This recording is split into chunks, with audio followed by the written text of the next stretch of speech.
pandemic got us into a reflective space and made us look inward to see what we can do for the world at large.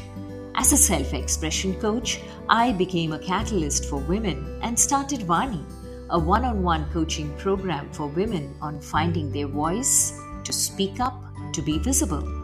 As a storyteller, I spotted there were many ordinary people amongst us leading extraordinary lives, making a difference to the world, and they needed to be heard. Thus was born You and I with Rashmi Shetty, where amazing personal journeys with their uniqueness and individuality are showcased. A reaffirmation of the fact, open your eyes wider, the world is far more beautiful when we acknowledge the presence of both you and I.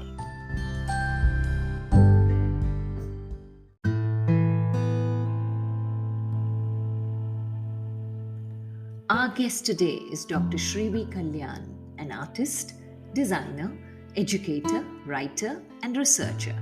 She works at the fluid and exciting intersection of arts, media, education, design, environment, and self-reflection. She is the founder-director of Funiverse Arts Private Limited and is one of the deans for the interdisciplinary practices in law, environment, and planning at the Srishti Manipal Institute of Art, Design and Technology, Bengaluru, India.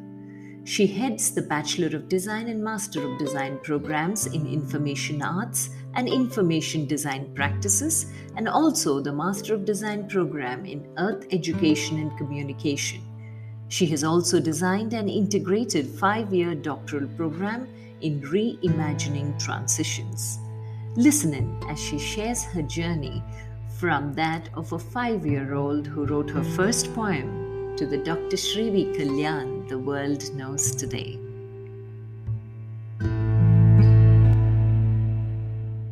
Hi Srivi, always a pleasure when it comes to talking to you and knowing a little more of life. Because for me, the Srivi Kalyan that I met years ago is somebody who has her childlike quality intact and was always curious to learn, to give, to share, and to know. When I thought of inviting you to the podcast, years have passed by since we last met and conversed, but I noticed that Srivi remains intact. So that is the beauty of Srivi that I know. So welcome to You and I with Rashmi Shetty, and I would love to share our conversation with the world because it's always been interesting for me. And I also want to know, what is Srivi before the world knew her as Dr. Srivi Kalyan, the little Srivi to the Dr. Srivi Kalyan that we now know. So you start wherever you want to take us and we'll walk along. Okay, thank you so much, Rashmi. As ever, it's a pleasure to talk to you and be part of this conversation with you. From the first time I met you, and I don't know how long ago, that was probably 15, 16 years ago. Yeah. But it's just that brilliant smile when I met you first, and then I think we hit it off, we became friends, and it's stayed. So there's just incredible pleasure every time I talk to you, and really an honor to be with you today. Likewise. So where does little Srivi start? That's a good question. I think I was a very playful kid. Loved being outdoors all the time, play. And it was very difficult to get me to actually think. To think that I'm serious about anything is not true. I think to this day, the seriousness comes with the element of play. And what I'm actually doing is playing with different things. And it so happens that that play became Dr. Srivi Kalyan. It can't be that simple, Srivi. You have constantly been a topper in class, but moved to fine arts and was a gold medalist there as well. So for you, is it excellence that you pursue? Is it the play and the perfection in the play that you pursue? What is it that makes you excel wherever you go? I'm not sure Okay, it's an interesting question for me to ponder about and say where do I position it. But largely, I think from when we were very young, and I owe it to my parents, most of the secrets to who I am probably lie with how they brought us up. And we grew up in Ahmedabad. Early childhood was in Ahmedabad, and between my parents, both have very different personalities, but they're very, very much themselves like children still into their 70s. It's very difficult for me to say that they've outgrown childhood. I can still see their 5-year-old and 4-year-old selves very much intact and alive. And they let us be, and I think they let us be who we were and to figure out the world in the way we saw the world. There was no restriction to grow up in a particular manner, in a particular framework. Yes, there were rules. Yes, there were boundaries. We also grew up very poor. So there was also certain requirements of us in terms of saying that you do perform well because, I mean, at that point, I think perhaps many of the Indian families believed that way, that education would be a salvation from poverty in some sense. So there was always the sense of do the best that you can. And it wasn't so much about whether we were first rank holders or not, but it was like, what do you think is your best? So even when we came back with a second rank or third rank, or sometimes like we didn't really do perfectly on a test score or whatever, the only question was like, okay, do you think you did the best that you could have? It's a very, I guess in some sense you can say that was there an ulterior stance to that when they asked that question, or was it like really as simple and as direct as that, saying, do you think you have done the best you can? And perhaps do you want to reconsider what you have done? But for us, I think it was a question of growing up with both freedom and responsibility and understanding both sides of the coin. And it was never one without the other. And it was likewise with choice. If you chose to do something, then it was your responsibility because you made that choice. It wasn't that you couldn't complain about it. Obviously you could, but all of it came with the fact that you made that choice. And then what is it that, and how can you navigate that choice that you made? So I think it was very, very conversational and playful parenting in so many levels. And it was also the kind of perhaps very genuine and gentle exposure to many things in life.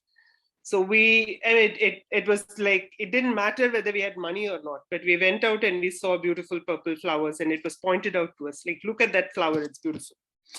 So we grew up knowing that, oh, there is great beauty in the world. And then there is everyday pleasure. You walk out and there is pleasure to be had of this beautiful world that we are living in. And it was also, even whether it was worship, it was spirituality, all of it came with a combination of play, philosophy, and responsibility. So it was sort of on a continuum. You did not separate one from the other.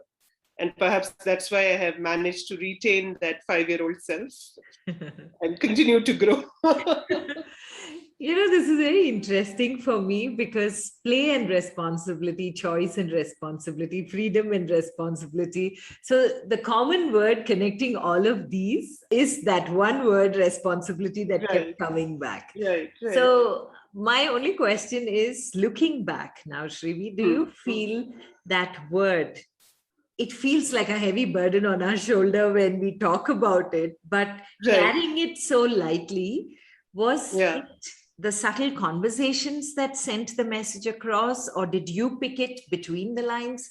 How did you learn in the midst of all of these and under the banner of freedom, what responsibility came along with, and how and where do you draw the lines? I will say that it is a burden. I don't think the word responsibility or the meaning of it or the lived experience of it can ever be free of the immensity that it brings. And for me, I would say that it is a life lived with a certain amount of reverence for life, perhaps more than responsibility. And that reverence comes with, obviously, it's irreverent play. but it comes with that sense and notion of respect for life. And because it's respect for life, in every situation, in every scenario that I'm working in or creating in, I do ask and put that question before myself: are you being respectful of the other? Are you being respectful of yourself? Are you being respectful of the sort of the gift of life that you've been given? And I think in that sense, it becomes gentler. It's not that heavy burden. It's gentler because you're responding to life. You're in conversation with life. And when you're in conversation with something that you love, and value and respect, then that conversation is natural. It is intrinsic. It's not something that you're putting a lot of effort in. So I think that's how I probably perceive it. And from childhood, I was a child like that. I think perhaps some part of it is innate and natural, and not so much necessarily only upbringing. I was one of these. I mean, in some ways outward, and in many ways inward. So I was a quiet, introverted child in my own world, and I learned how to socially interact with the rest of the world.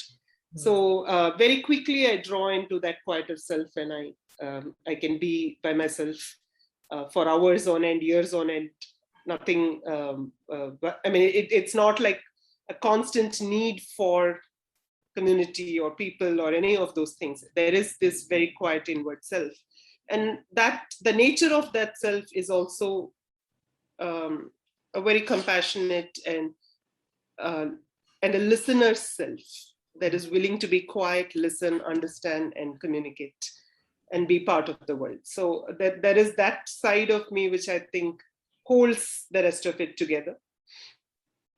Okay, this is profound. It's very beautiful, and it's also very visual, because for me, when you are talking, I was only thinking a brilliant student, good in academics, and a topper. Wasn't it a natural choice for you to take science and move, like the rest of the herd did, into one of the professional spaces in science? What drew you to fine arts? Again, like I think from when I was very young, I was introduced to paints, and like even when I was 2.5, I think they gave me my first box of crayons, and or maybe younger than that, I don't know. My sister was by then 4, and all the materials were given to us for us to play with and experiment with and explore with. And I found my voice there as young as that I knew I could express through visual art and poetry. And my poetry is like, I think, very funny because it's a lovely story that my mom loves to recall. We were in the train, I think, on a long journey from North down to South India. And I would just not keep quiet. I was a 5-year-old who would just keep on chattering my mother. And at some point, my mother just grew tired of this baby who's not shutting her mouth. So she said, look at your sister. She's quietly sitting by herself, reading, writing. Why don't you do something? Then I said, okay, I will also write, So that was my first poem on the train. And I was just watching, sitting by the train, and all the things I had watched. Titled Vidhu is Talking, and I must have been 5.5, probably. So the sun is blazing, the fields are shining, the wind is blowing, rivers are flowing, plants are growing, train is running, cattle are grazing, sheep are eating, Vidhu is talking. Then the second half of the poem is: the sun is setting, the fields are darkening, the wind is cooling, the rivers are chilly, the trees are shaking wildly, the plants are growing swiftly, the train is running smoothly, cattle and sheep are resting, still Vidhu is talking.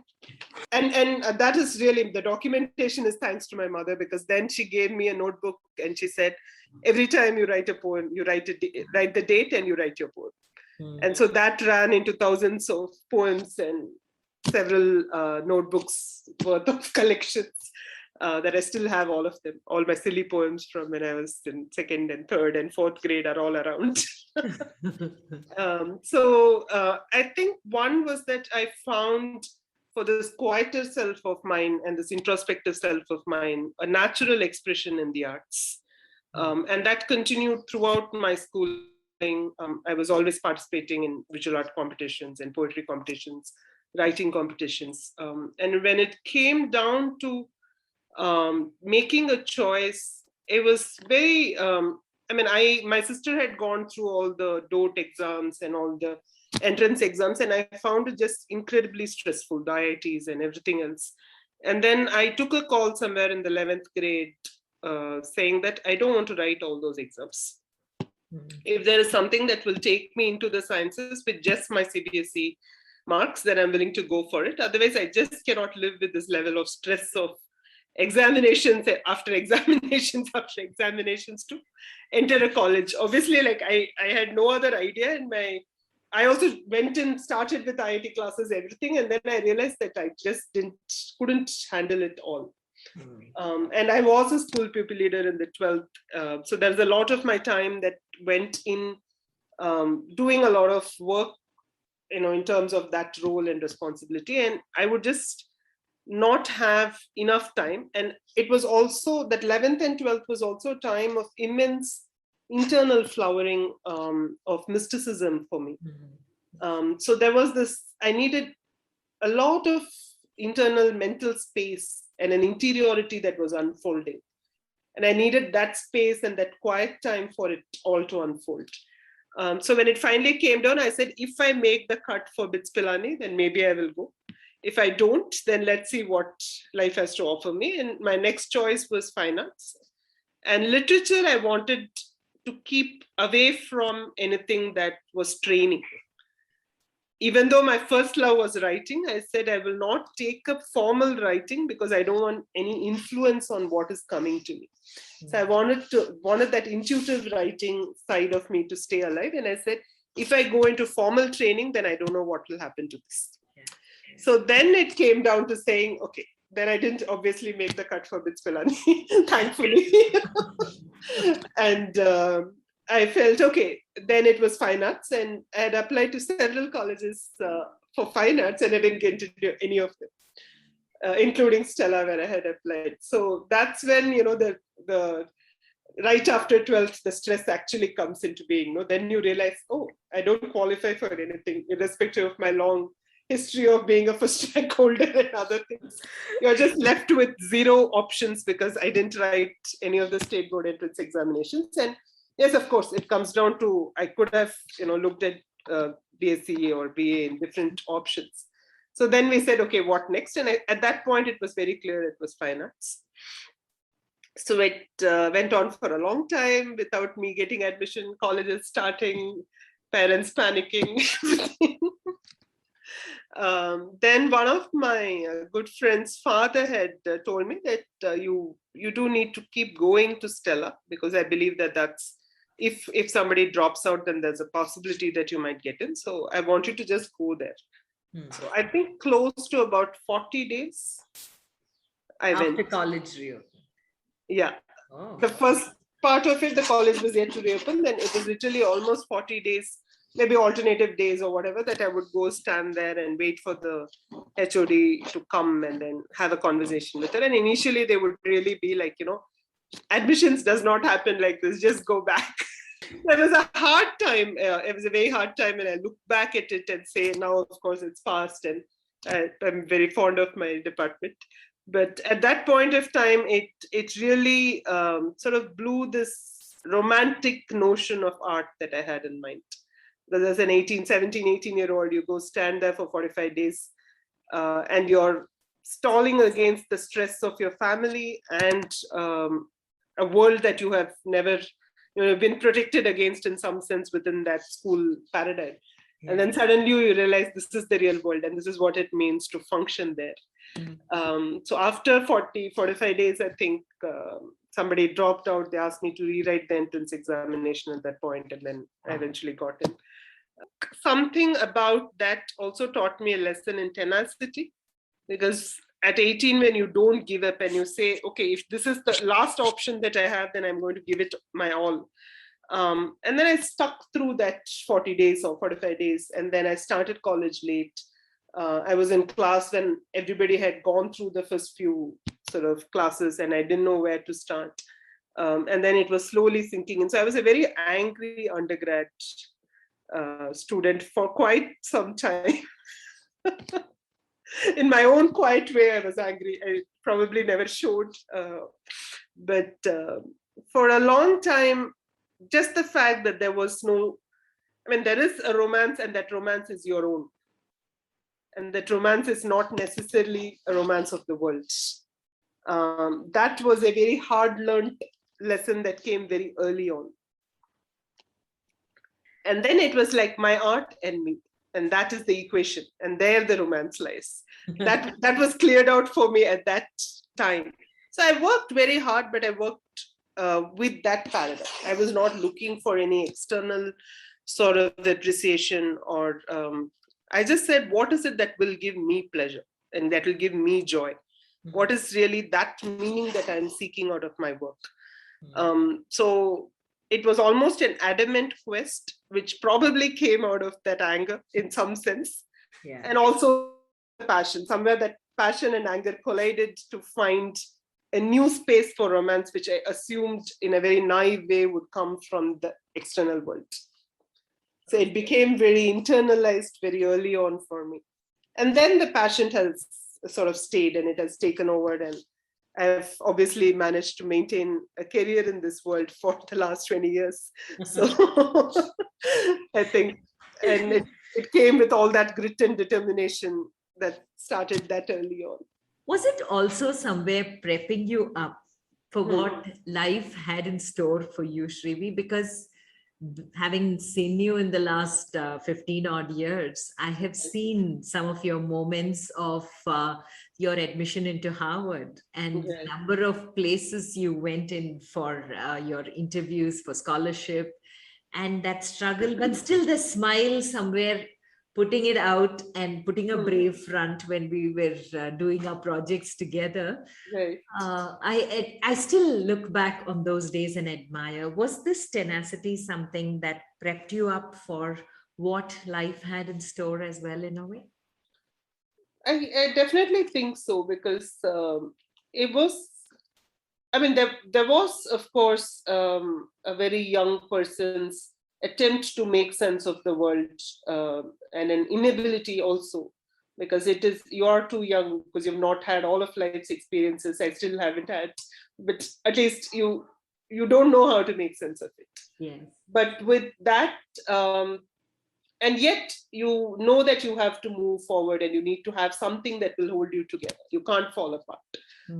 Falling apart is not a choice, given that you come from a poor family. You know that your family is worried and scared because, you know, their own, my aunts and uncles had not made it through college. And we were, in fact, perhaps in our family, apart from my cousins on my mother's side, the first to go to college. So for them, it was a huge deal to say that my child should not stop in 12th grade. And you just didn't have the option of failure, because then you were failing your parents at some level.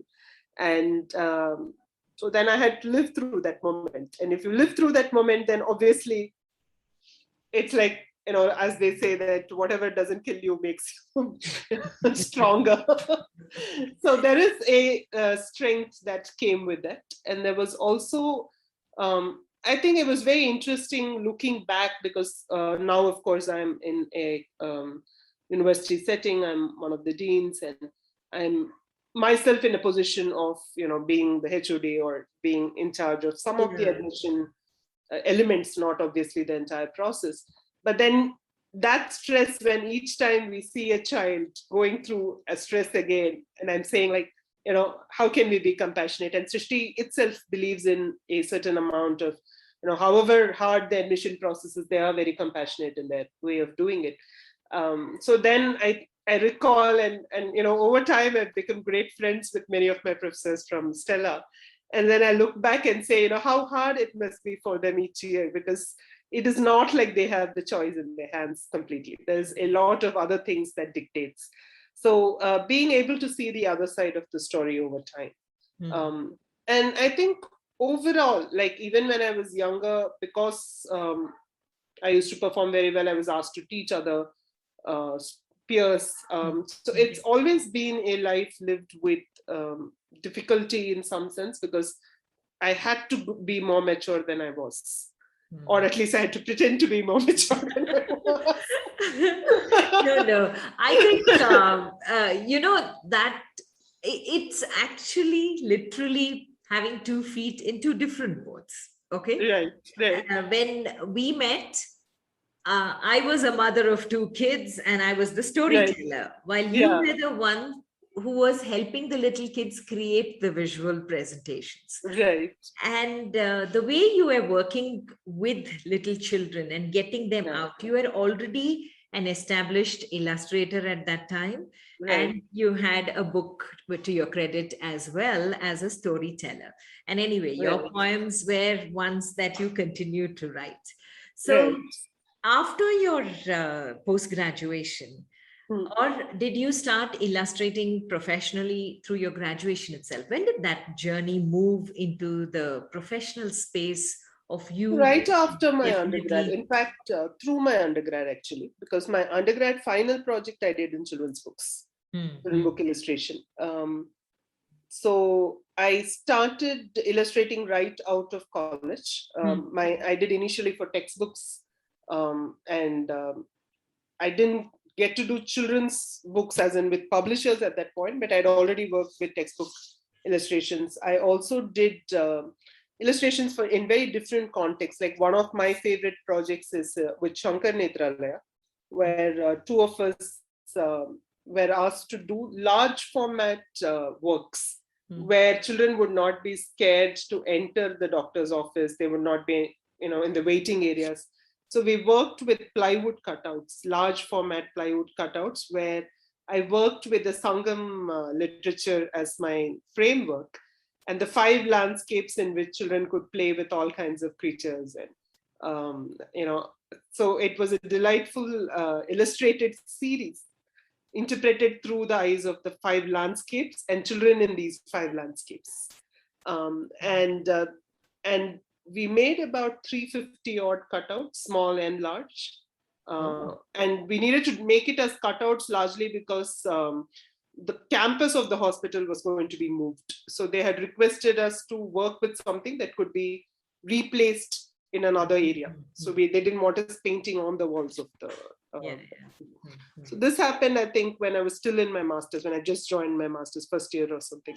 So that work in illustration was a continuous journey in terms of a professional work, I think, starting from my 2021 onwards. And my first book came out when I was about 23, 24 with Katha. After that, in that 1.5, 2 years, I published close to 14 or 15 books.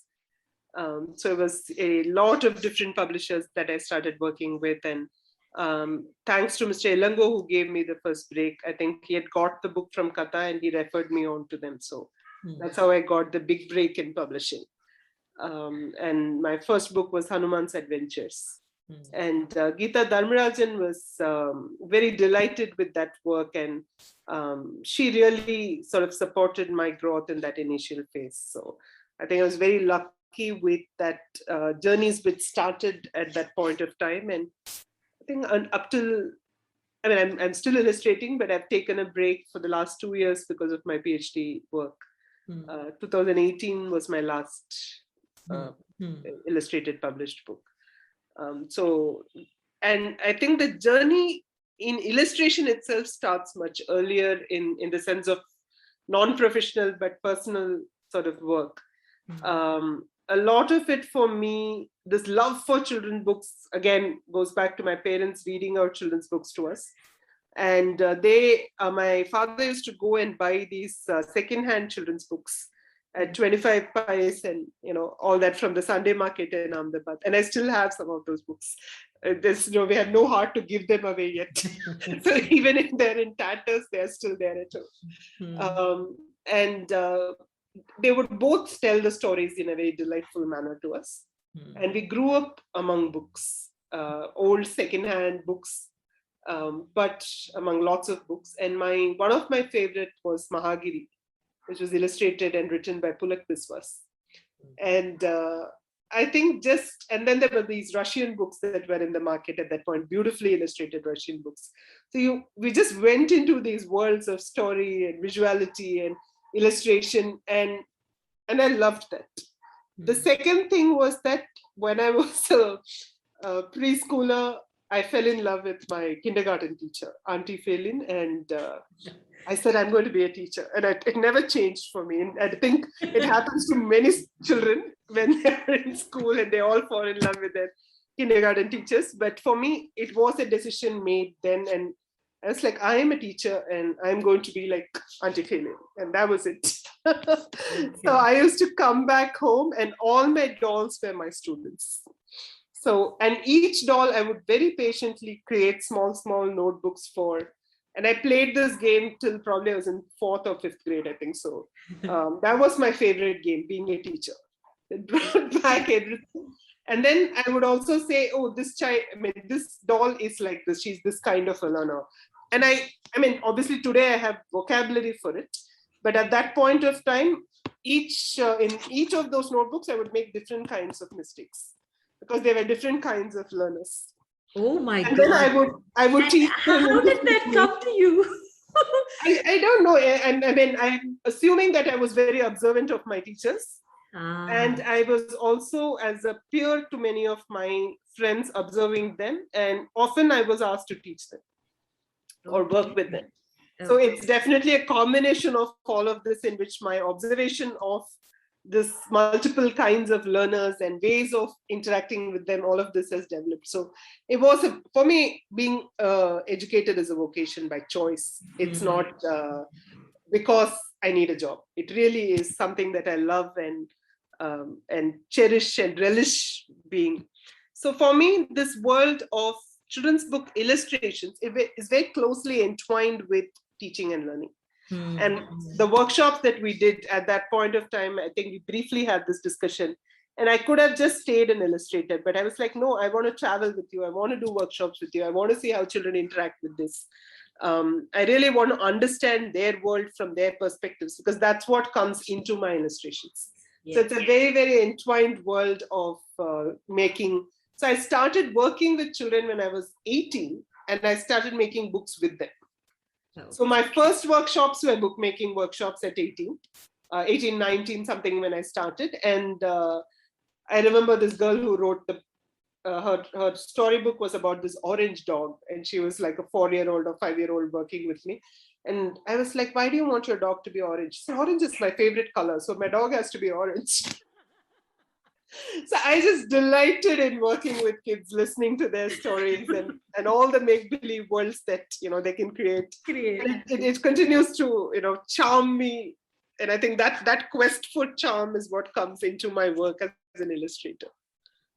Okay. So yes, at this point we met. Okay, when this dream was on, those work with children, because I remember how excited you would get when kids give these amazing, simple answers for very profound questions that we thought we found.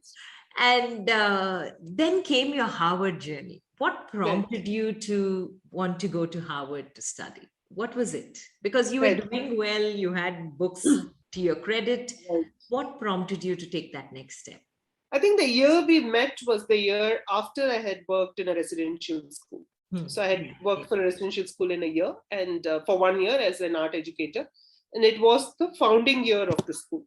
So I was with a team of educators who was putting the curriculum together, who was philosophizing, who was thinking about what does education mean? And in Indian context, what do we mean when we are creating a framework for education, and how do we want to engage with children? And that year was very intense for me. It was 100 students from 1st grade to 7th grade. And in a residential school context, you're with them all the time. And you're seeing them cry, you're seeing them fall sick, you're mothering them, you're being with them. And then suddenly your world shifts completely in a sense, again, like I said, probably goes back to that sense of responsibility, of feeling that I want to know more about education. And I particularly want to know more about the arts and education, primarily because these children had ways of seeing the world through art, which just opens perception in so many diverse ways. Like I still remember one of my students, one line of her poem, Jordana Coughton, who I think is her name. And one of the lines she wrote in her poem was, "I can hear the rhythm of 1,000 years." And she was a fifth grader at that point, right? And to me, this was fascinating. Like, what is this line that a child can write? That she can hear the rhythm of 1,000 years. And what does that mean? And, and there's clearly that vastness of heart that a child has at that point. And she also has the words, very metaphorical words, to recount this vastness and this sort of joyousness that she could experience. So to me, how does one interpret, understand, engage with children's worlds in art education and through art education became a very big sort of internal inquiry that I wanted to pursue further. And after I quit the school and come, I was also in a space of missing the children, feeling a little depressed, wanting to figure out what's next. So even though my career as a artist and illustrator was really taking off, I felt that this quest was critical to me, and I needed to find some answer to something that I was seeking. And the Harvard program in arts and education perfectly addressed that particular question. So their thing was that we are not going to train you to be a teacher. We are going to philosophize what arts and education is about. And then I just fell in love with that, the abstract of that program. And I said, okay, this is the program that I have to go to. It was like that funny moment where everybody was like, okay, you're taking a lot of effort to write your GRE, your TOEFL, and applications and all this stuff. Are you really saying you're only going to apply to Harvard? And I was like, yeah, but that's the course I want. The level of naivety. And then because everybody said, okay, having taken so much effort, perhaps you should apply to a couple of others. So I very diligently did start my application for 2 or 3 more, but I think I finished only one more, like Harvard and perhaps New York University for a PhD at that point. I already had a master's, so I did apply. This Harvard was a master's program and the other was a PhD program. And then finally I did get through Harvard, and of course the rest of the story you were there, so you're familiar with. But yeah, it was a time of trying to make ends meet and taking the decision whether to go or not, and then the life-turning sort of set of events that happened at that point. Again, perhaps a lot that taught me about tenacity, to live through it. And I think my favorite memory, in the sense of the hardest but most favorite memory of that time, is going to Bombay during the monsoon rains for 2 of the scholarship interviews. One was with the Lady Meherbai Tata Foundation Trust, and the other was with Lotus Trust. And I went and stayed with my friend in her hostel, but it was pelting rain and I was completely unprepared for the monsoon rains of Bombay. And I traveled in the rain, and I walked in wet, bringing out my clothes to each of these interviews. There were air-conditioned rooms, and I was like, okay, I went through and through, and I'm going to be sitting in an air-conditioned room for an hour giving my interview. It was a fantastic set of interviews, both, I think, I remember the Tata Trust had at least 5 people interviewing me, and Lotus Trust, of course, had 1 senior member interviewing me, and very pertinent and very thoughtful questions that, for me at that point, was it. In some sense, it's evaluation, but it's also very considerate of my work at that point and who I was at that point. And I think I really enjoyed those interviews very much, and I was very lucky to get both the grants. And the Tata Trust, actually, they had advertised for a 50,000 grant, and they gave me a 2 lakh grant at the end of the interview. So they were, in many sense, more life-changing than perhaps the actual admission to Harvard itself. It taught me a lot about, and it was part of the prerequisite of these grants that I would come back and work in the country, because that was part of the grant. But it also, I think, gave me this, it gave me so much meaning of how these people were looking to build intellectual property in this country. And what they were doing in order to do that. So there was this constant sense of meeting these people and saying, okay, here are the people who are saying, how can you change? How can you add value? How can you bring something more to this country and in this field that you're working in? So I think that's why that journey into Harvard became more and more meaningful in terms of what that meant. And at that point, I'd also worked with the NCERT math textbooks. And I'd worked with Dr. Anita Rampal and Dr. Amitabh in the Delhi University, and a whole bunch of artists, illustrators, DTP professionals, just a great team at that point. And we were asking, what does it mean to turn math education around in this country with illustrations at the core of it? And what kind of illustrations would you think? So there was this lot of very, very interesting questions in educational design and illustration. And then the world of children. So all of these started really coming together. And at Harvard, I think one, of course, we were a diverse community of almost 55 to 60 international students. All of us coming with a deep passion for the arts. And it was a group of theater artists, educators, dancers, musicians, all kinds of people sitting in that classroom, discussing, debating, critiquing, inquiring into, and bringing a very thoughtful and careful perception into the arts, and into asking why are the arts important and what is it that we need to do in order to ensure that we take and make this journey of art relevant to each and every individual we work with, be it child or be it adult.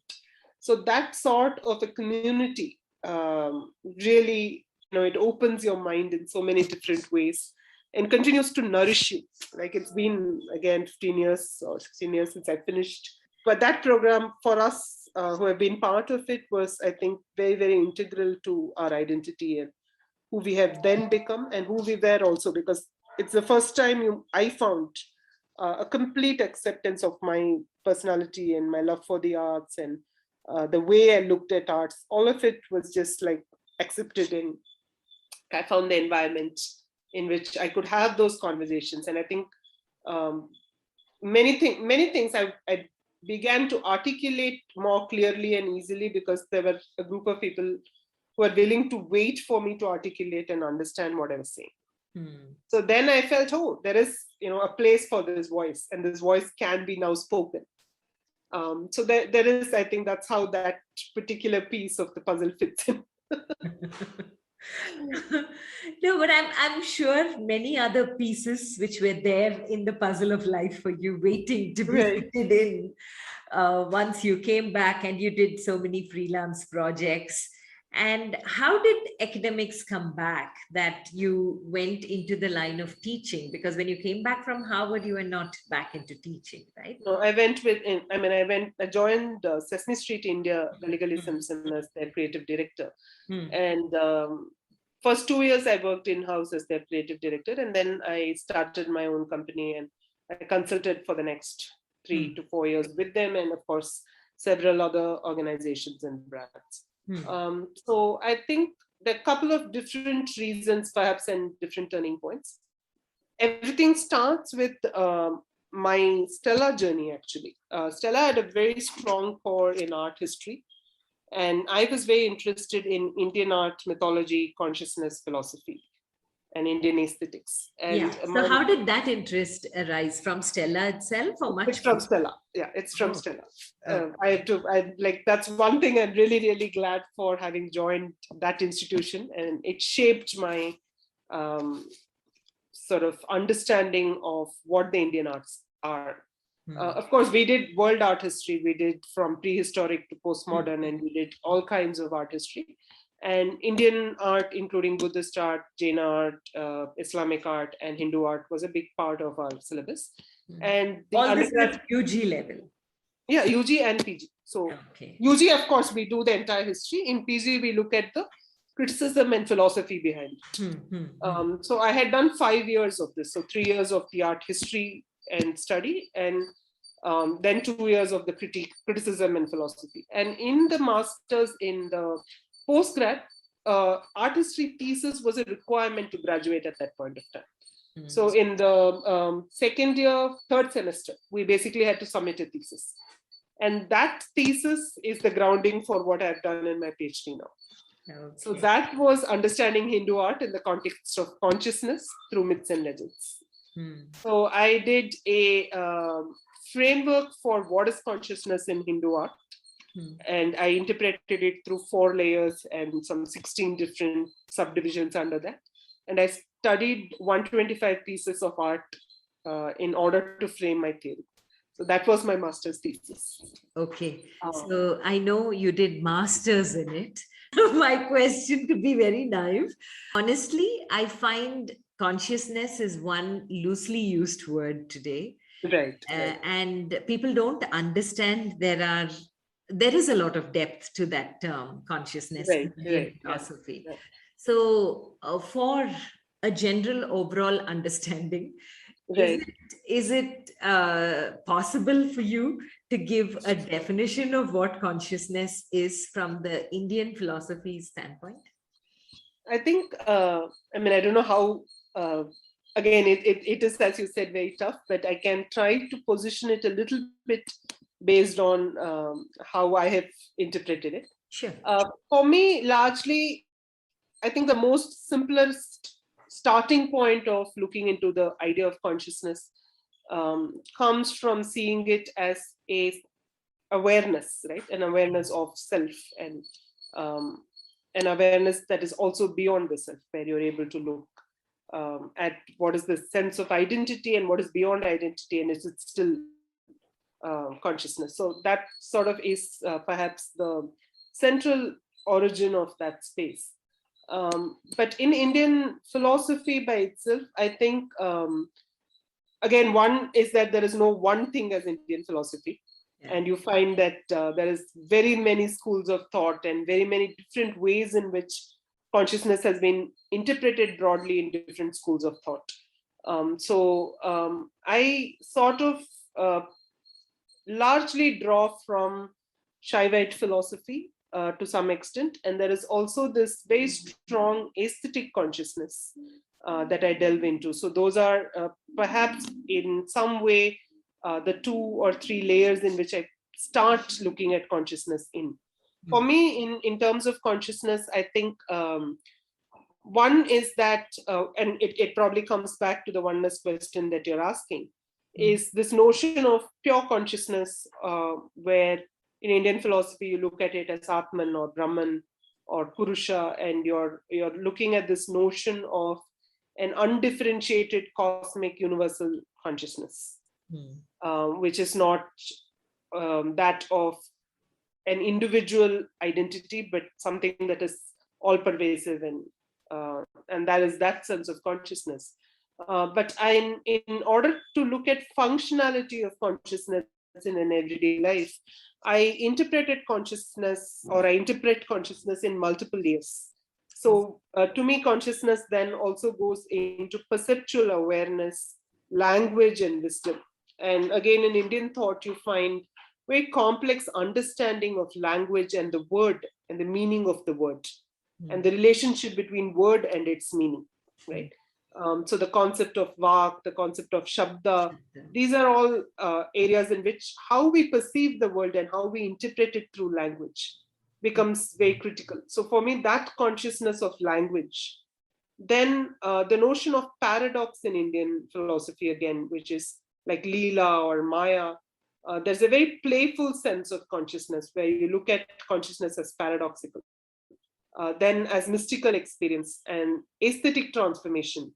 There are, all of these are very beautiful concepts, complex concepts, yes, but also when one grows up in the culture, they are often everyday experiences.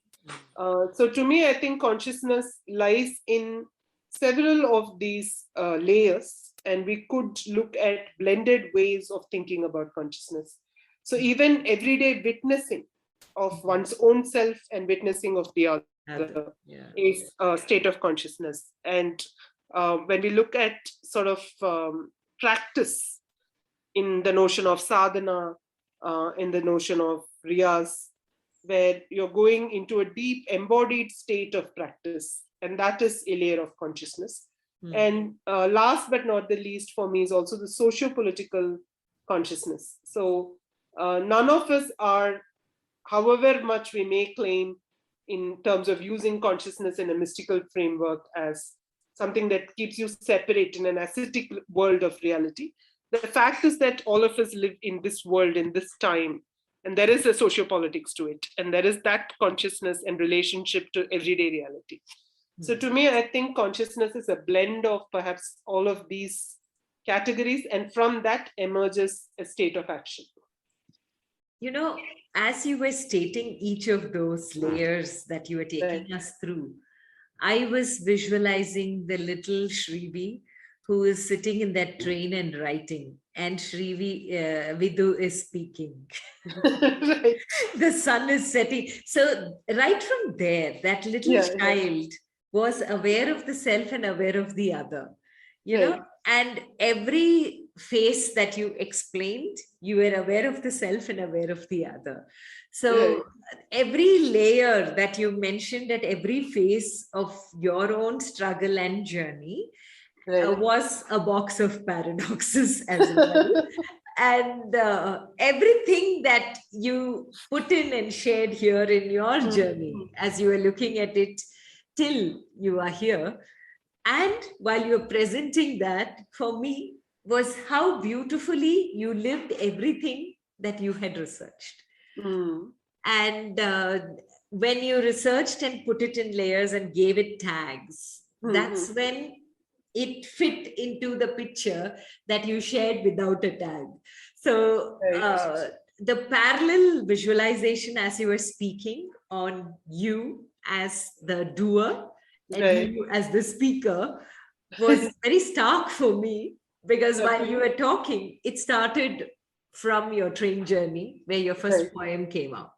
Yeah. So, And I think there's one more very interesting link to that train journey, which probably I didn't complete the answer to that question of where does this whole academic inquiry yeah, really come yeah, in. yeah. And now, of course, my work is in ecological consciousness, and it is Okay. about nature and Hmm. self and perception of nature that we are looking at, and how can art and aesthetics transform our experience of nature, as well as how we can think about protecting it, or what is it that we can do in terms of um, cultivating ecological intelligence and consciousness. Like that's really where my work is currently.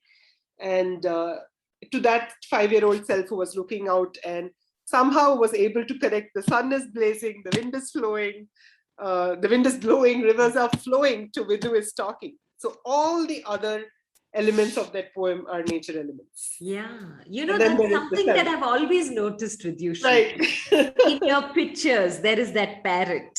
Yes. Okay, so your motif is that parrot, Yeah, and yeah, that yeah. is there in most of your pictures. Nature is an integral part of who you were and what you Right. did and presented all Right. through in Yeah, your yeah. works as well. So, from where do you think this connect with nature came? Because somewhere early on, you also said that when we would go out, my parents would say, "Look at that purple flower. It's so Yes, yes, beautiful." yes. So, not anything else outside which is man made, but a purple little flower on the Yes. ground would excite you. Yes. So, where was this connect to nature actually born? Do you remember? Uh, because from the Shrivi that I know, nothing Mm. material would excite you, but small little things that Right. come on their own in nature would make you be like, oh my God, look at this, look at the shape of this, look at the way Right. this pebble looks. And that is what always intrigued you. So, what is Right. this connect with nature that you've had for so long? I mean, I've tried, of course, obviously, to reflect back to say, is there one point that one can observe? Is it nature or is it nurture? And can't say that I have very defined answers. Yes, there is definitely a lot of upbringing and my own parents' love for nature and natural world, and their ability to express delight each time they saw something. Mhm. So if it was the parijata flower, then immediately my mother would say, "Oh, look at that orange stalk and that little white flower. Did you smell it?" So there was that excitement that they would deliberate upon, and definitely I think that's played a huge role in ensuring that that connect never sort of broke. I think, Mhm. and at least from my work with children, I've realized that all children have that connection. It Mhm. almost seems natural that once you put them out into the soil and the ground and amidst four things, then they are delighted to see those things. And somewhere we break away from it as adults because the world that we live in has become more materialistic and it has become more technological. So somewhere that break happens, perhaps. And then my sister also is very naturally connected very deeply into nature. And there's a 3-year age gap. So I think from what my mother recounts, the moment I started walking, or rather I started walking early on so I could follow my sister. And my sister followed beetles, bugs, flowers, roots, whatever else that were there. So it was like, so I followed it with her, literally speaking. And I think, and a lot of times, like when I was in primary school, I would not wake up early in the morning. So my sister would trick me into waking me up. And her way of tricking me was saying, there's a magic kingfisher that comes to visit me in the morning. He will come only at 6 a.m. in the morning. If you don't wake up and come to the terrace at 6 a.m., you can't see the magical kingfisher. When I call, he will come. So I believed my sister that when she calls, birds come. When she calls, rain clouds come. So I would wake up at 6 a.m. to go and see the kingfisher with her. Right? So there was a lot of our play itself that happened around elements of nature and around rainfall and that intrinsic connect that when it rains, you feel excited, especially in a tropical country. I don't know about other places, but in the hot summer of Chennai, the first rain comes and your entire body reacts and responds to it with delight. And that sort of being alive to nature just stayed on. And we continued to delight in it. And even though I lived in the city all my life, observing nature in the city was enough. I just had to see a creeper come out and I'll be delighted to say, oh, a creeper has managed to come out of this place. But we lived like that. And I think that perhaps is what, so I don't know, it's both nature and nurture. I think there's a natural instinct and there is definitely a cultivated nurturing that has happened over the years. So, You were talking about this, about nurture versus nature, and right, the pandemic that we saw in the last 18-20 months right, proved to us very clearly that nature yeah, takes precedence over everything else. right, We right, all right, took a step back, and that's when she thrived, she bloomed, and she showed us who's the boss. right. So, all of us have taken our learnings from the pandemic. What have your learnings, Srivi, been in the pandemic? Um, it's been a hard time, right? It's we have lost close family members, friends.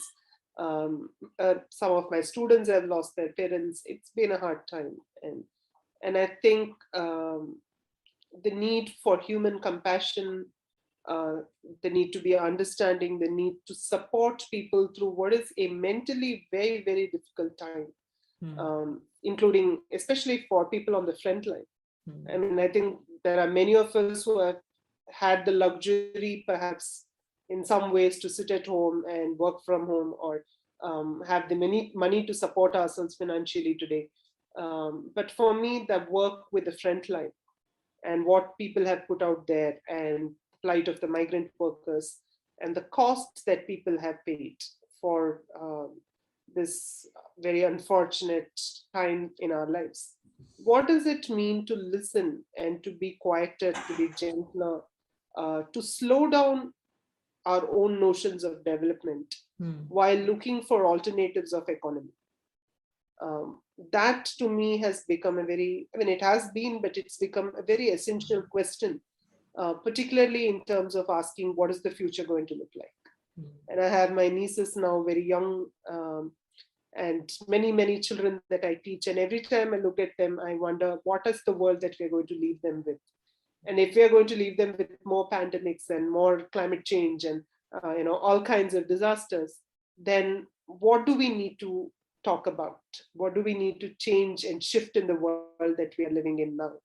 And that starts with asking what is economy, what is social equality, and what is living with nature, and what is coexistence, and what should our cities look like? And I think these questions are what I'm left with. They are not answers or directions, but I think it's very critical for me to ask what is the world we are going to leave for our children, and how are we preparing them for it, right? Like every time I have to answer a child, why are we going through this? Every time I have to answer my nieces, it's been 3 years, we haven't met. When are we going to meet next? I'm missing you. And and then you suddenly realize that a pandemic means that families are going to be separated. Yeah. And there is a lot of struggle that we are going through. And what does it take to ask the most imperative questions that we must ask in all our fields, in all our ways of being and doing? That, I think, is the takeaway for me, that's come far more starkly. And of course, the question of death that one has always contemplated on, but to really ask, what does it mean to die? In an everyday sense, in the sense of losing someone that you love and cherish. What does it mean to live with loss? And how do you talk to somebody who is living with unendurable loss? Especially children who have lost parents, orphaned when they are just born. I mean, it's just devastating, the cost of this. And to me, those are big questions of the human world, but they're also big questions of coexistence, of living with nature. And like you rightly said, who's the boss? It's very clear that nature is the boss. And we are just one of the species, right? Yeah. For all this drama that we pull about calling ourselves, I mean, we are the only ones calling ourselves intelligent, right? So no other species is going to say human is intelligent, and definitely no alien will come and say that. So for all that posturing that we do, the reality that for nature, whether it is a bunch of animals that are going to be swept away or humans, it doesn't make a difference. So there are these personal stories of the human, but there is this large and vast and almost a story that we cannot understand of nature. True. And to me, that question of how do we bridge this gap to have a philosophical understanding of the fact that we are a species that will come and go. We may or may not be there 1,000 years from now, or for that matter, 100 years from now. And what does it mean then to be respectful of life? Yeah. I think that's my takeaway. Yeah, no, because I remember in school I'd read this poem called Death the Leveler. And I think I saw it happen right in front in the last 18 months, especially the second Right. wave that hit India. I think I Yeah. saw Death the Leveler Right. so beautifully play out in those few months. So, Srivi, we've come to that point in this conversation where you have taken us through it all. So now the little girl in the train, the little Srivi in the train who wrote her first poem, to Dr. Srivi Kalyan, who is now one of the deans for the interdisciplinary field of practices of law, environment, and planning in Srishti Manipal Institute of Art, Design, and Technology. It's been a beautiful journey. So, three life lessons. I'm sure there are many, but three life lessons that you would like to leave us with would be fantastic.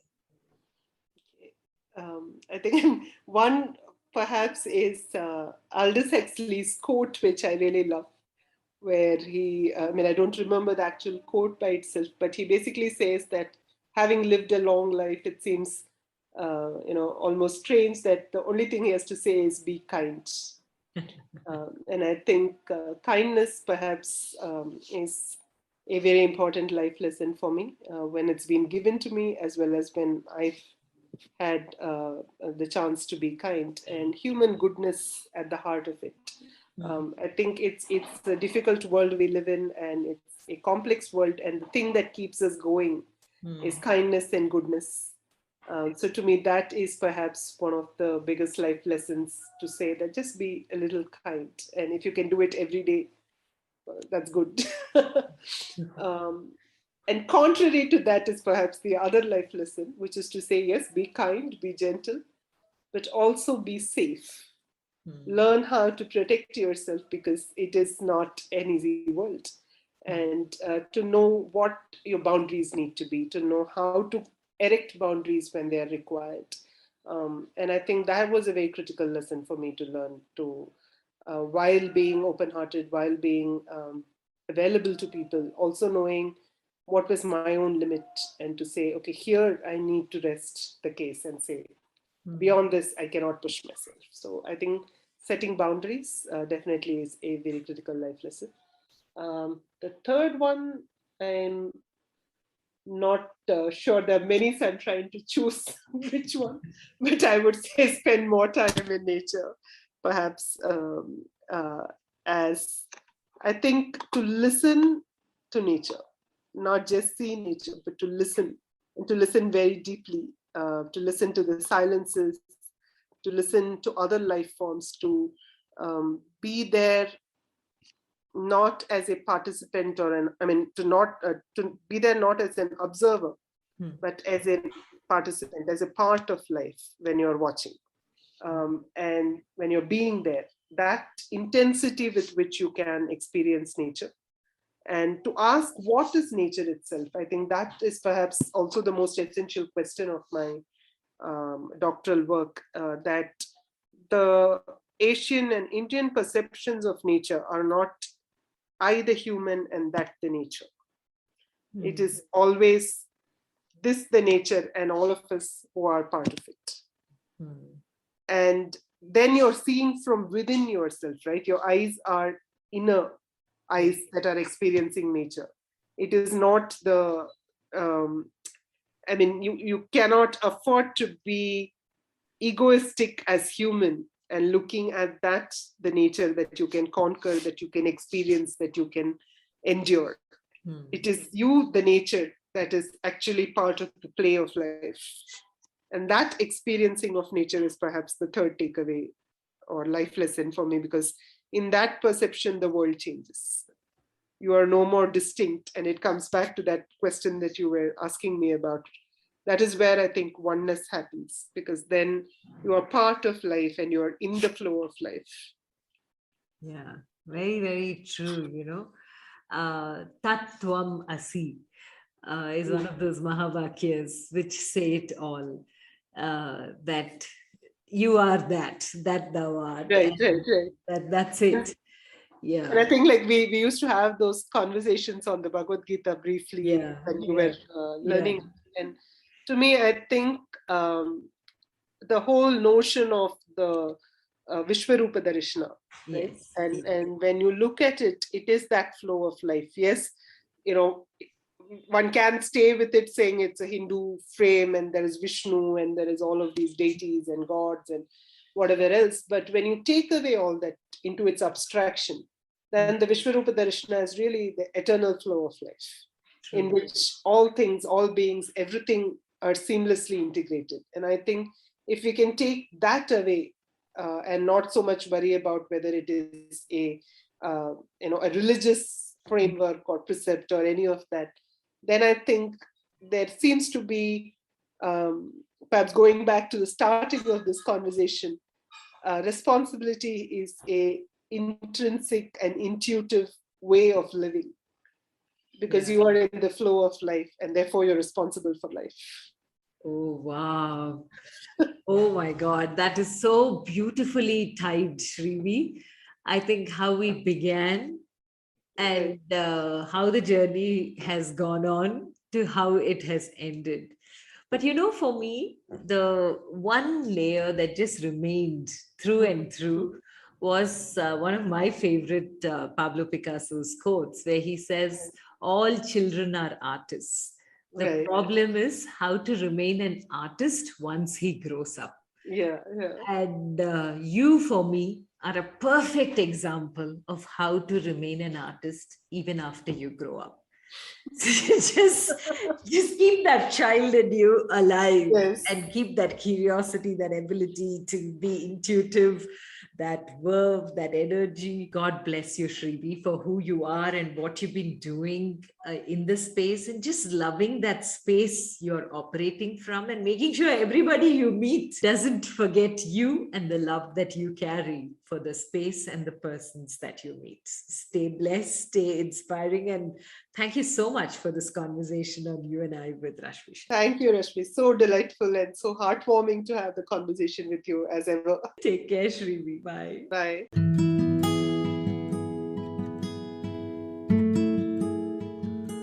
With that, we come to the end of this weekly quest of You and I with Rashmi Shetty. Do let us know if you know people who make the world beautiful. Write in to rashmi.the3rd@gmail.com. That is rashmi.thirdeye@gmail.com. Come, let's explore this amazing world together, both you and I.